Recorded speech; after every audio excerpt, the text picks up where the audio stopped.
Hey, hello everyone. It's Friday Takeaway, and we are happy to have Soren Sander today on the episode, the CEO of Waiteer, and our new guest. Welcome, and happy to have you today. Today, I wanted to talk with you about the food delivery market of the Nordics and the challenges that the market has and the market players have. And I believe that it should be quite an interesting conversation from the perspective of you being probably the only independent company in the Nordics, because Wolt was recently sold to DoorDash, and Hungary was also bought by Deliveryhero, and also Takeaway is a global player. And I wanted to talk about the market situation. I wanted to talk about the unit economics of the Nordics, because it definitely has its upsides and downsides.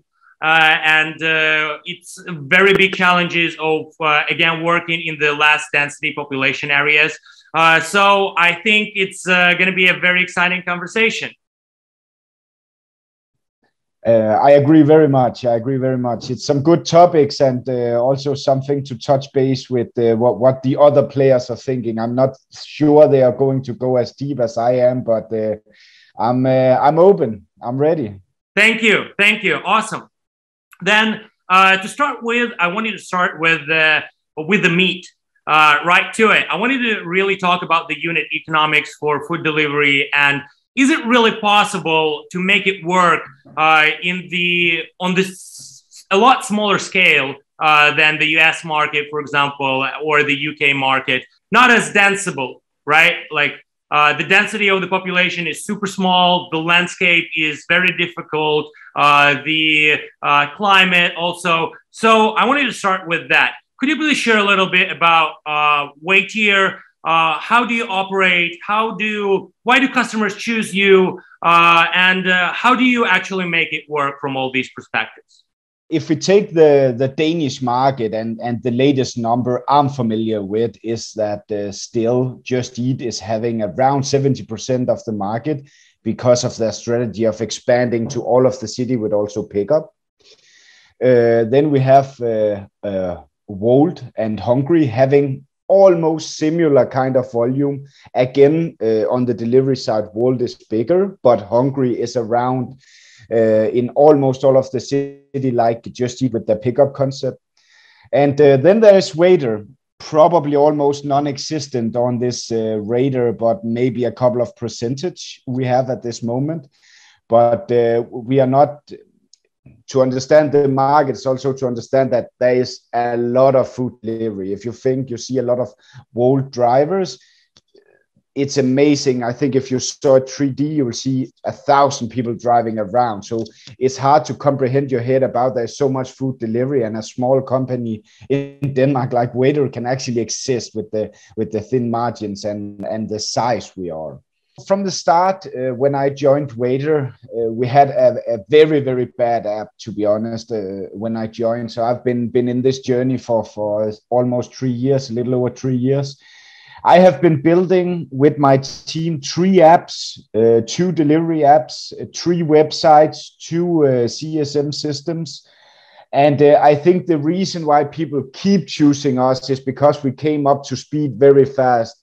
When we came into the market in Aalborg first, Wolt came into Copenhagen with the food delivery. And what happened in the market was both Hungary and Justeat, they didn't join the delivery that much. They didn't go into it. So for the first 1.5 years, we could actually expand similar with Wolt and not have that much. So you were starting with your own fleet. That was your like market proposition, that like you and Wolt were the only ones who were given the proposition of having the fleet and actually delivering from the restaurant to the customer, right? Exactly. I think Justeat had a little bit, but not at all volume at this point. What happened then was that we expanded a lot. We expanded very fast. We made a lot of wrong turns because we were doing a lot of things so fast. We started delivering with taxa, like Uber did back in the days. That was wrong. So we took in our own fleet, started building that. They started to see the pink bags. I actually believe in some cities over Denmark, we were the first bags on the street. So we were first movers in some of the cities. And then I think by growing, the thing about track and trace in the app, I still think that Justeat and Hungry still doesn't have that in Denmark. I'm pretty sure they don't. It's only us and really? Wolt. Yeah, I'm actually 80% sure because I ordered from Justeat, but it can also be because some of the restaurants deliver themselves and they don't use that app. Maybe they are up to speed now. I haven't checked, but at that point they weren't. Hungry also first got it after Deliveryhero took over some of the shares and then they pumped it out. So we were first movers with Wolt. They probably had the technology before us, but we were very fast up to speed. We also took the same communication channel as the big ones, Intercom, like Wolt have. So the communication, the service, everything was bind together when we hit the market. And then, of course, Justeat and Hungry came very fast along here the last 6 months, 8 months. So that's a little bit about why I think we came into the market. It was the right timing for us. Yeah. So it was basically just two of you. So you had the market and you had to teach the market with this new kind of proposition. Actually delivering consistently in time and having these proposition of the restaurants. But why do customers choose you like over Wolt? Like in the beginning, I think I understand that the answer is you were offering it to the market where it was not present. But you are still on, like you're still crossing each other on all the markets now, right? It's not 2 years ago. Now, no, is it like basically your customer is we somebody? Are crossing, yeah. You're crossing each other, right? So, but you still have some customer base that is kind of like loyal to you and that still chooses you over Wolt. How do you compete? How do you manage to keep the customers, to attract the new ones? How do you grow? Because the market is growing, so you're growing with that, right? But in terms of like the market share and these type of competition. Yeah, actually, I'll also dig a little bit into numbers because I think this is very interesting. Basically, Denmark and the market, it's the competitive price on the delivery price have to be very competitive compared to the salaries that is given. So we have to drop them and be at the same level as Wolt, Justeat, and Hungry, which we are right now. So how we compete in the market is we have a loyal customer base and we have built like a marketing funnel that keeps them going to our loyal customers. And then by dragging new customers in, we have a whole system dragging new customer in for a certain amount of crowns.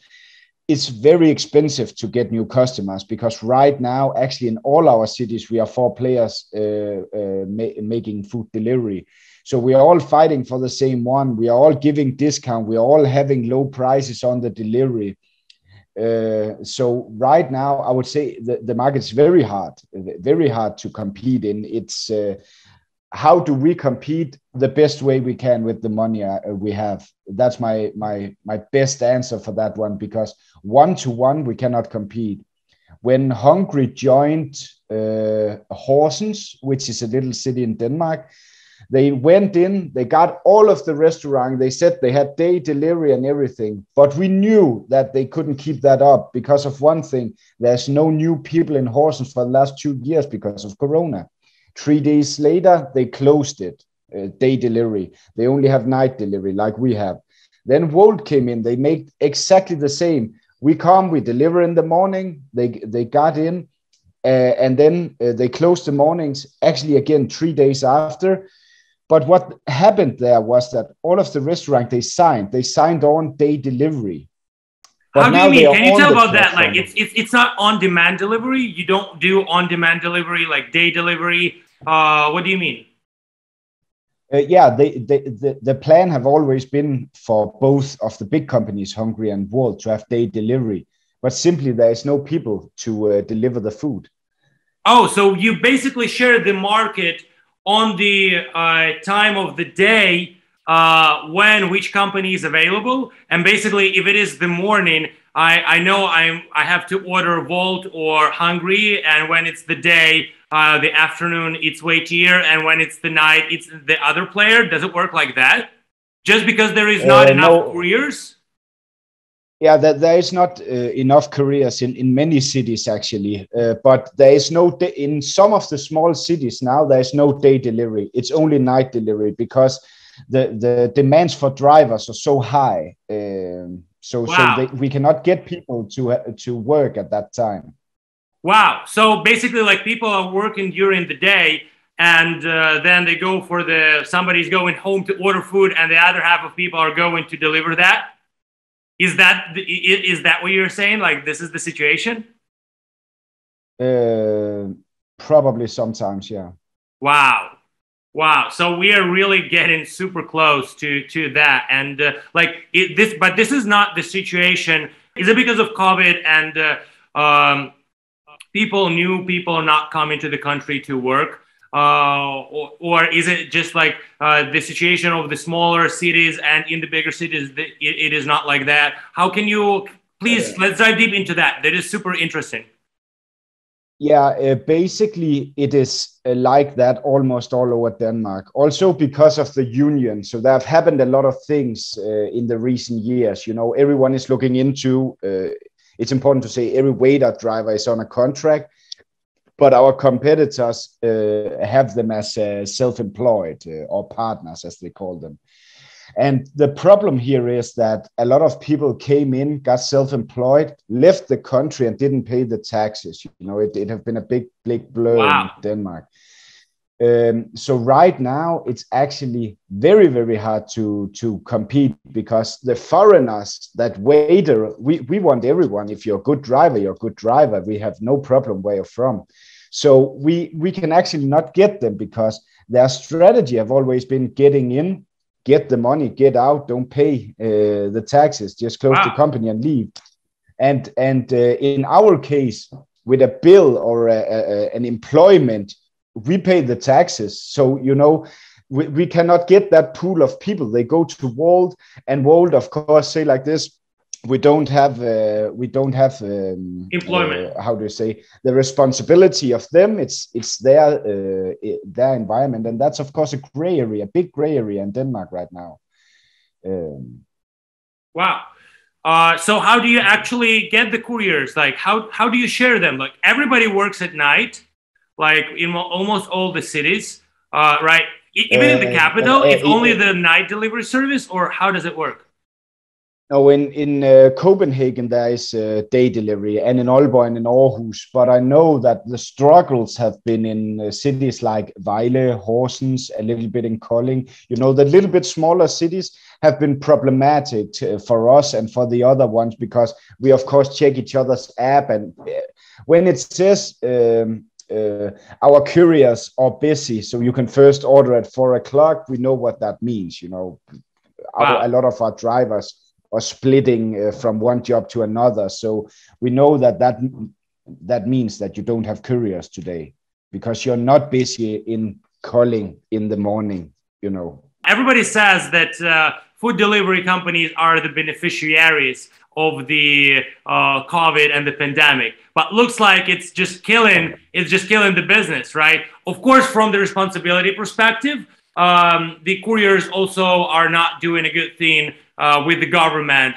not doing that. But I think that if more people were coming, the companies could be more responsible now, right? And the government could also enforce it more, how to fix this relationship, you know, like, because the companies need that. Do you have any kind of like diggings into these directions? Yeah, I actually have. Justeat signed a union in Denmark, so they are becoming more responsible. And I also had a talk with 3F, which is a union in Denmark. And, you know, they have to dig deep. They have to answer the hard questions. So they asked me, so why aren't you signing the union when Justeat is doing it now? And my answer to them was actually on record is that, okay, so Justeat have bought for Denmark for 16 to 20 years, and you're asking a new company that have been here for 2.5 years to do exactly the same when they have sat on the money for 16 years. That's not the same scenario. We are not the same company. So it involves extra investment to work with the unions, right? But you're like, what is the upside of having this union? Like, you still hire the couriers, right? Like, you are, well, one of the first ones who started hiring the couriers actually, and not having them as independent contractors. Yeah, there is absolutely zero upside in having a union. The only thing is a blue stamp for the Danish people to see, because the union are not hunting us because we have people on contract. Like 90% of restaurant doesn't have unions in Denmark because our value chain is there's so thin margins and people doesn't realize that. So let's say that I signed a union. I had to go up in salary. It's not more than, I think I calculated to 12%. That's what I have to go up, because we are already paying vacation money and all of these things, as you should if you had a union. But these 12% we have to go up in courier salary. It's actually it's making the value chain so much worse because it's so thin, and that's why we cannot do it. All right. Also, so basically, like, getting into the union is like getting up to some standard. But what benefits can it give to you? Like just this stamp and that's it, that you're a part of that union? Like, do you do couriers need the unions? Okay, this is a very important question. Do couriers need these unions? Like, why can't you just like discuss it yourselves, like the company and the union? Like, do you need this third will? No, honestly, no. You know, I'm very open about it. Waiteer is a Danish company, and we made contract employees because we thought that it would be the best, and it's a Danish standpoint that we are doing the right thing. This is how you employ, because the gray area of being self-employed when you're one company working for one person working for one company, that's like the gray area case, because that's not really a company. That's most likely an employmentship. So we made the decision because we were a Danish company and we wanted to do it the right way. Now we are not considering going the other way, because I think this is maybe a reason for people choosing us. I don't have any data on this, but we are actually the only one from the start that have done it the right way.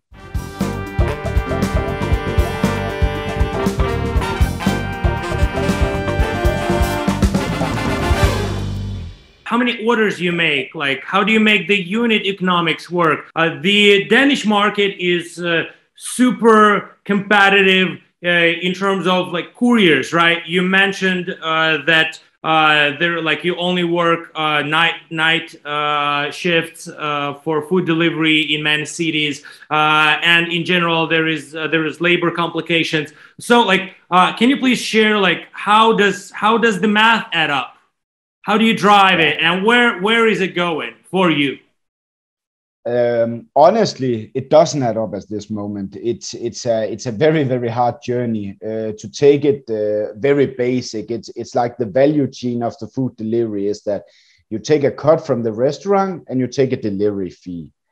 This amount goes everything between 80 Danish crowns to 130 Danish crowns.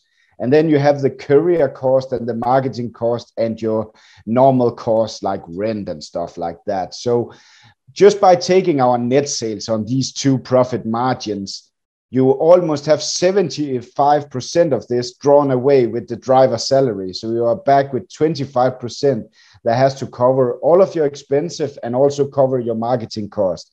And I can tell you, every new customer acquired is a minus. So you rely on getting them to keep ordering through your platform, which Walt and Justeat and Hungry successfully have done for a long time. If you look at the overall and and I'm probably thinking Just Eat and takeaway.com, they have around 8 purchase per month per customer. That's a lot.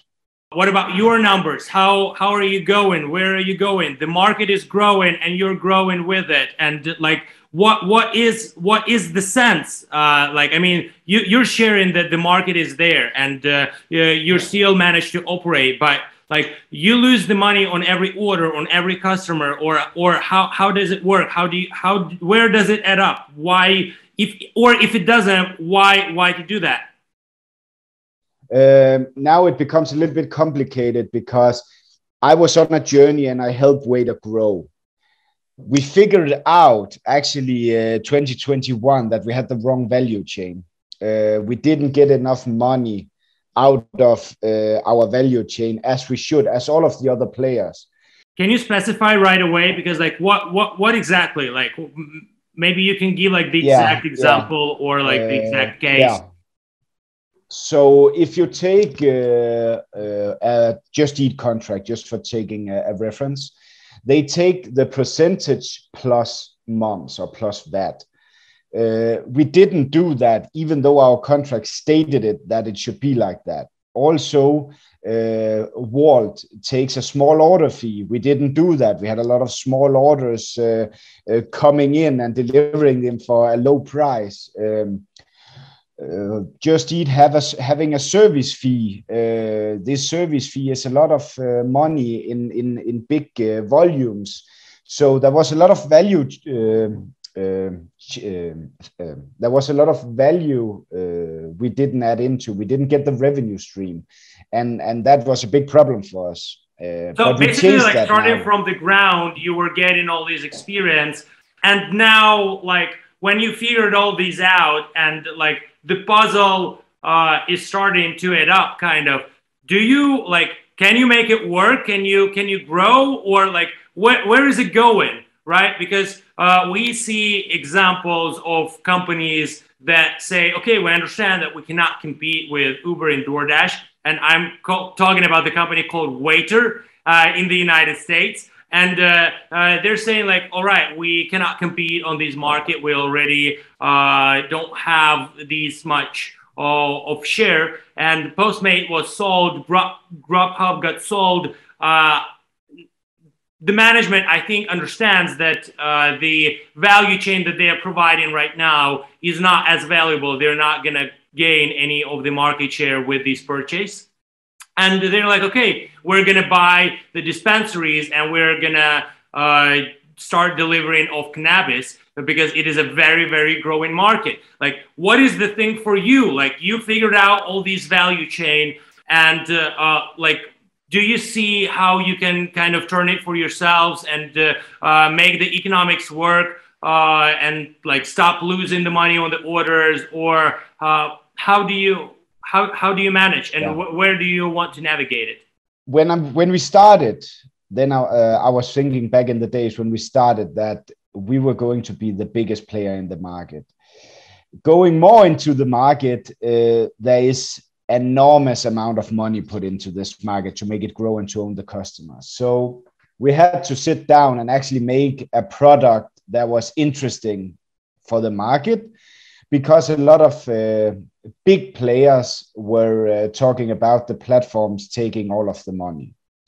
So basically what we did was that we launched an API solution, giving the restaurant the solution to take the orders from them and where we delivered them. And we have successfully done this with a couple of partners. One of our biggest partners is Sunset Boulevard, which is a big Danish player. And they have shown proof of concept. We also have their support actually on the food delivery. It's very, very interesting to see this grow. The next step here, and now I probably have to start a little bit from the start, because we are going to launch a white label solution. Why is this interesting for the market? Like, you have Order Yo-Yo, haven't they taken all of the market? But Order Yo-Yo only supply the platform for people to order. And also the platform is not up to date, in my opinion. So you have all of these players But having an app, doesn't having a takeaway website. still give that option? Takeaway in Hungary give the option of the platform for takeaway and the stuff from the restaurant. Yeah, I'm not talking. The Order Yo-Yo case is giving the restaurant a website and taking a very small amount of fee. Yeah. All right, it's like so Flip Dish and Lunchbox that is working for flat fee and this type of. Exactly. Okay. The biggest problem with this business model is that there is no player. I haven't found, and you must correct me if I'm wrong, I haven't found a player that have a white label web shop, that have taken over their support, that have track and trace on their app, that is giving them all of the tools to compete with the platforms, and still also helping them with the marketing. I haven't seen that in the market, because then you're giving away your customer base and you're helping your partners. But this is actually where I see the highest value in the food delivery market. Give the power back to the restaurants, help them grow their customer base. Nice. Yes. Actually, like lunch, none of the food delivery players actually do that. But this is exactly the philosophy of Flip Dish and Lunchbox, to give this power back to the restaurants. And I really like it how so you're thinking about pivoting from the food delivery company who is viewed as a kind of the company that is getting all this data. You're coming out and like, we're going to provide all this data to you, and we're going to become a white label for you because we cannot fight the bigger guys. But we actually learned for these 2 years where to give this value, our value that will be needed for the market. Is it where Waiteer is going now?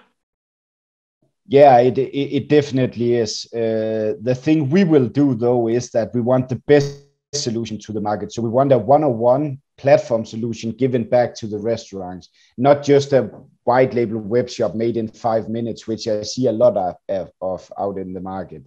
So yeah, we are definitely going in that direction. All right, awesome. And will you still be providing the fleet, like for these night deliveries, and will you still keep these aggregator part, or is it like a completely turn of the business model? No, that's actually where I think it gets exciting, because we have a positive net sales compared with our drivers. So adding on all of these revenue stream or restaurants to the white label page, the only thing that would do is give us drivers more to work with. So the productivity, the amount of orders per driver per hour will just increase, and actually just make us having a better business than we have today. Right. So basically, you're gonna not just give the money back and the power back to the restaurants with the data, but you're also going to provide them with a solution for delivery that they can trust more. And also from this perspective, you can save a lot more in marketing and get more people in the funnel, right? Because the restaurants, it will be restaurants' responsibility and need to market themselves more. Yeah, but actually now we have gone with the API solution, which the only difference from API to white label is that the white label, we provide the web shop. And what I have seen in the market is actually the restaurant doesn't know how to get the volume. That's why they are giving it all away to platforms. So we need to, as a company, be strong and help them grow this value chain. It's our responsibility as a partner to help them blow up and get a lot of sales. Right. Because when they give the ownership to a platform, I think it's very important that the platform take that seriously. And if everyone out there knew that if someone doesn't have enough couriers, they are taking the place where there is a biggest amount of order, narrowing the center down and only delivering for the people in this circle, because here you can make your drivers productive. Do you then think that the restaurants on the outside would actually choose that platform? That will never happen in the Waiteer setup, because it will be you providing the order with our help. We'll just have a driver there. Wow, sounds like a startup from the community, from the bottom up, like, right? Actually the food delivery startup from Denmark is going to save the restaurant industry in Denmark. Sounds like that.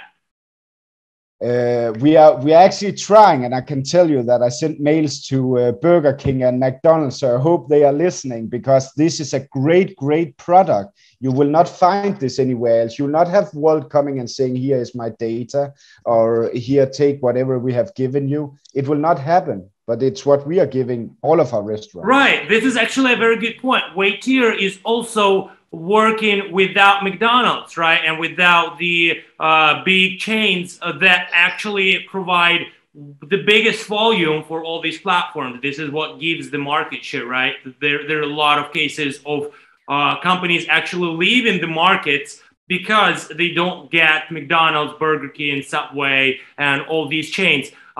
Could you please, but from perspective of your solution, I think that these white label is not very much needed for them because they have their own apps, don't they? How can you be valuable for these big chain players, right? Because it's really hard to get them, but it will be a completely different game for Waiteer, right? Could you please give some context around that? We already have the solution you're talking about. We have an open API already now that's just put into a normal website, and then they can show the track and trace, they can show the chat function, and they can send the orders to our delivery app, and we can deliver it. So even the people having their own web shop, they can just take our code, put it in, and then we're up and running. So the benefit is that it's so easy, like plug and play, and they can just get more orders from you. Why don't they do that? Like you got like quite a good coverage in Denmark. You serve a lot of cities, and you understand the market. Like you're local. What is the reason? What happened, because we actually were in contact with McDonald's very seriously. We went to Copenhagen, their HQ, talked to some franchise people, showed everything, showed our system, and everyone was quite excited. Then the one we were talking about got another position, so we had to start over, and then they have taken the decision about only working with companies that is in all of the Nordic. Then you have Deliveryhero, then you had Wolt, and then you had Justeat. So we couldn't match that. We were only in Denmark. The only benefit we had was that we were in some cities, the others weren't.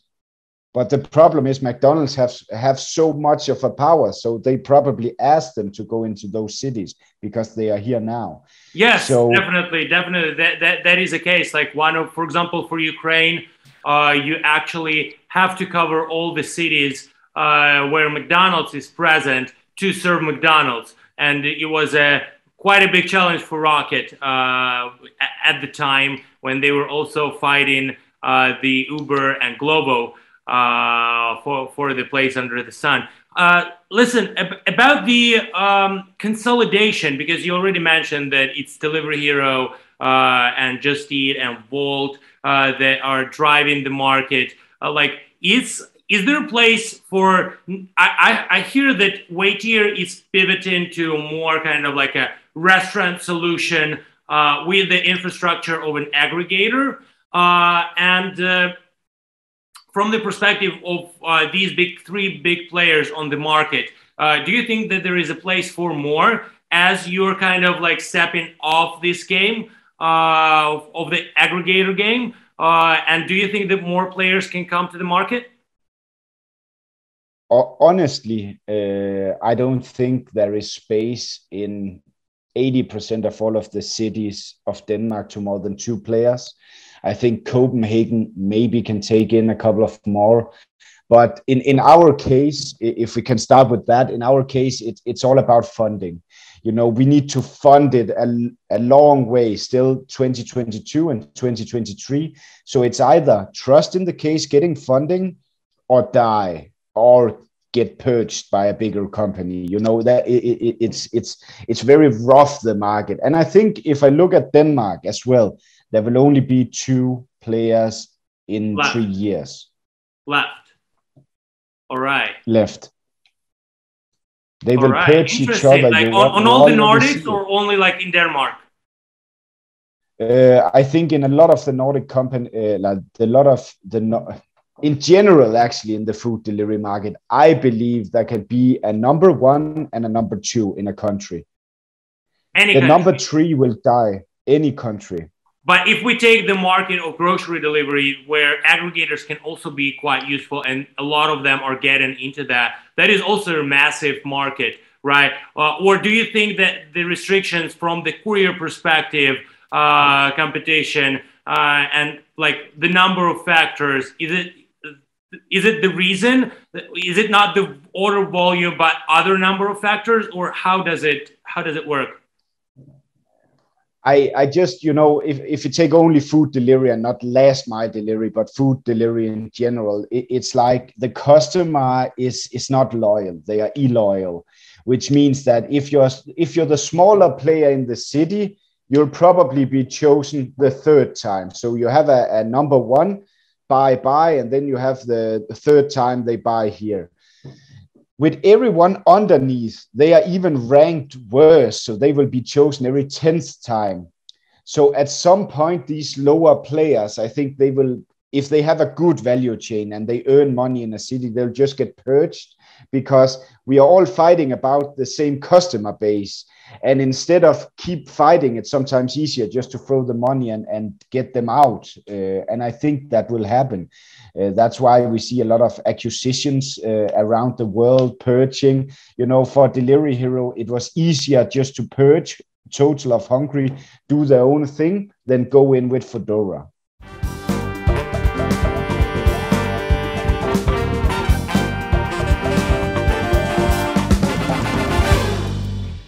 Let's talk about aggregator business model a little more, and how can you actually make it work? Like, all right, let's talk a little bit about the unit economics and this aggregator business model in Denmark. How to make it work? So you say that there is only a place for 2 in each city of Denmark and in the country in general.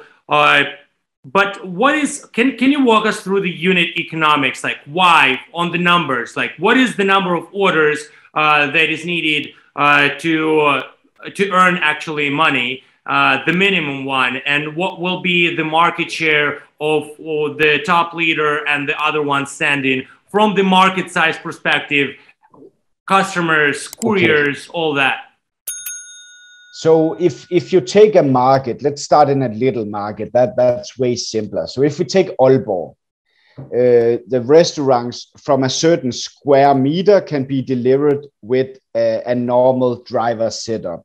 So in Aalborg, for our restaurants, we have a setup in the center where we can deliver from them very easily. They can bundle, they can do everything. When you start a driver fleet in a city, the drivers, there have to be enough, first of all. There have to be enough to bundle and be efficient. And as long as you don't have enough drivers for the minimum setup, you won't succeed. So I would say, in my opinion, you need at least, when you start, 5 drivers on shift. If you have 5 drivers for 5 hours and you need a productivity of 2, because we don't have a union, but we have a contract. So let's say in average, we pay 120 Danish crowns. For our value chain to add up, we need 2 orders per hour for 5 hours for 5 drivers. So this is the first step. When you get there, you have the value chain adding up. So if I make a fast calculation, you have 5 hours times 5 people, that's 25 times 2. That means you need 50 deliveries a day in this time. Now, where the problem gets tricky and why also the food delivery in the morning doesn't add up is that I have 50 orders in the nighttime. The problem is you have a morning. The morning is from 8 o'clock until 4. And the only place there is peak here is between 11:30 and 1 o'clock. That means you can probably get the 2 orders per hour in this time frame, but the other time frames are almost dead. That lays a pressure on the night shift. So you should not only have 50 orders, you should probably have 75 orders to cover the losses you get here. So the value chain, you need to have enough drivers on shift to be able to bundle the amount of orders coming in. You need to get enough orders coming in, or else it's a loss case. So in the smaller cities, it's very hard to get that volume, especially with 4 players. But if you take, of course, Copenhagen right now, it makes sense. And then again, it doesn't make sense because Copenhagen is a big city. What we have done is that we have 4 driver setups, not only one for a small city, we have 4. So we have an area called the city center. We have an area called Amager. We have an area Frederiksberg, and we have another area. In all these 4 areas, there's a fleet. And the problem with this fleet is it has a minimum setup. And if there's not enough orders in Frederiksberg, it makes the whole fleet make a higher cost per delivery. So we don't get the 2 orders per hour. So it's a volume game. And when the volume stops, I think people start purging their opponent because they cannot get the critical mass to make a good value chain. Right, but the market, but the market is still growing. I mean, in general, people order more and people order more frequently. The basket is getting bigger again, and there is still groceries and food from the restaurants. So, are you saying that the market is not big enough, and you can only count on having 2 orders per rider per hour? And even fighting for these 2 orders, and there is no room? Where is the roof? Like, what is the top line? How big do you think it can get? You think in how many orders per hour, or what do you think? Like in general, in the number of daily orders, like more people download the app, right? And more people start using the services. So the market itself is growing, plus the basket itself is growing, right? And from this perspective, do you think the market is not growing already, that it's stopping to grow? Or the speed that it's growing, it's not enough for all the 4 players already? How do you see the market? I see there is a lot of factors because you have the problem with getting couriers. So you actually make a bad customer experience. Like we have a certain amount of couriers right now. We have certain cities now we cannot grow because we cannot find people. So let's say that 90% of the time, or 95% right now, there is a courier, they can pick up the order, but the 5% cannot get delivery because it will say there is no couriers. We cannot grow that market right now. Yeah. And we are 4 players around it. They probably have the same problem. So they all know we cannot grow. We cannot get more people. What is the next step? It is to purchase your partner. So it's a money game because in Vejle, I don't think we have 4 players making a profit. I think we have 4 players struggling getting drivers. Right. So to get the growth, to get to the next level, you need to purge your opponent. And maybe after COVID, it will be possible to get the couriers to grow the market because I can see, of course, it grows, but it cannot grow for the platforms as long as we are limited for how many drivers we have on shift and cannot bring the drivers to the shift. Right. So the courier issue is like that big. Do you think it's the same in Norway, in Sweden, in other Nordics like Finland? I think the problem with the Nordics, and I think it's general, I don't know, but I think it's general. The problem is that Danish people doesn't want to work as drivers. There is a certain status where, there is. I think my numbers last time that is 20% of our fleet is Danish. And all the rest are immigrants, right? From different countries. You know, the work ethic in Denmark is not good, in my opinion. All right. And this is very interesting. So the COVID is really ruining the plans, and in terms of people are not able to travel, and there is just like absolutely not enough of workforce to deliver. So in the end of the day, if you're saying that there is only place for two companies left, do you think it's possible for the second company or the first company to be a Waiteer with this new strategy that you have of creating more value to the restaurants and actually having the two-way, like one aggregator that is teaching the market and growing the market and like solving the problems with the delivery, and you, for example, providing more takeaway stuff, more data stuff, some deliveries, but with limited kind of distances. Do you think it is a possibility, or the market is big enough from the perspective of like having a separate service from the restaurant side, and you are not even planning to compete with these guys anymore? No, I still think that maybe I'm not right, but I think that there will be two players in each market at a certain time in 5 years from now. I think that if we succeed with the new business model, then I think that the bigger company will purchase. I don't think they will let us get the kind of volumes and help the restaurant get the kind of volume, because if we get it really started, they won't let that happen. So they will come with a big check and get us out of the way, or we will die on the journey. But isn't it a good scenario? I mean, you're talking about it as somebody evil coming in and like with the check. I mean, you could get money, right? Like the companies are built to be sold in many cases, right? There are companies who are coming on the market and say that the only way we can get a cash out is by getting purchased by somebody bigger and doing a service for them, providing them some value like a customer base or a market share or something, right? Isn't it a good case scenario? Like, for example, like for Hungary to be purchased by Deliveryhero, why are you talking about it in more of a negative kind of way? I'm not. When I joined Waiteer, I didn't join it for a big exit. I never did. I never will. I joined it to make a community and make the best workplace in the world. That was my goal. Always been my goal.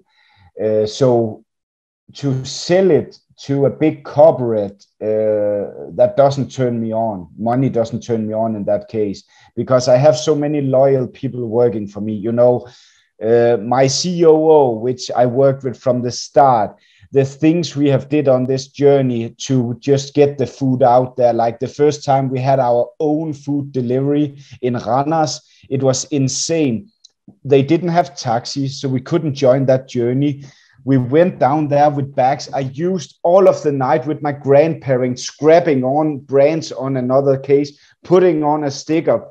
Then I didn't have the solution. 4 days before the launch, a restaurant called me and said his son would like to be a driver. And my first thought was, give me a second. I had to think. So I was sitting thinking, how the fuck do we do this? So I called him back and I said to him, hey, do you have 10 friends? Bring them tonight. So we drove at night at 9 o'clock at night. We had a scrappy delivery app and everything sucked. And we set them into it and like we wished for the best. And what happened was that these young people was better than the taxi service to deliver the food. So we got a pretty good rep back then. And from then on, it just moved on. Like we purchased our bags, we did a lot of things. You know, this journey we've been on, I've built the Waiteer DNA. Like I'm turned on like it. I have merch, I have everything. I have stickers in my house, you know. I don't care about Justeat. I don't care about Wolt. Awesome.